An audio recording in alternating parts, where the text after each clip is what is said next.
Good day mga ka-airsoft. Ito si MWS. Ito. Naka-air.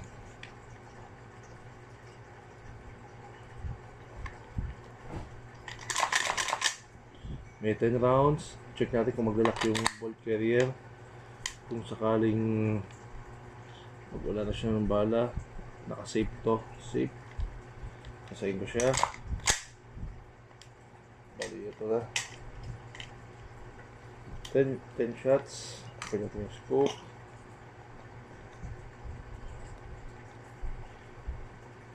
Three, two, one.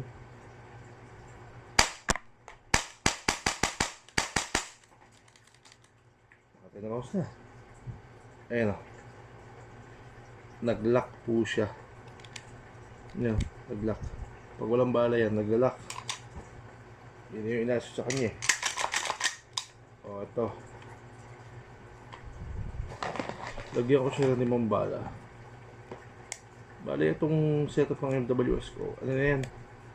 DMR na siya. Wala na siyang full auto. Dinisable ko na yan.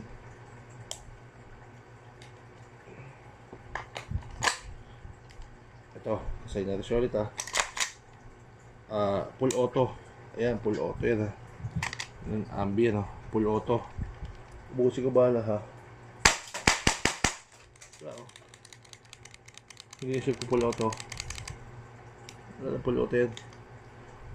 Ang FPS nga pala ito sa ano to, mga 540 to 530.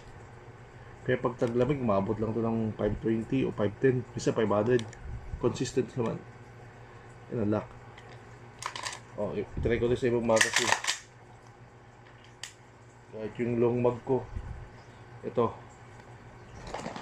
Lagyan ko na ito ng 4 na bala. Ayan. For ammo. O, full auto ulit. Ayan, full auto Isang pinot ko O, ayan. Wala na full auto yan. Kahit yung isa ko pang short mugs. Ganun din ito, isa pa to. Dalawa yan. Ito, walang bala yan. Yan. Kahit anong magazine yan. Bali, siyem yung magazine ko lahat. 9. Yan. So, perfect na to. Salamat.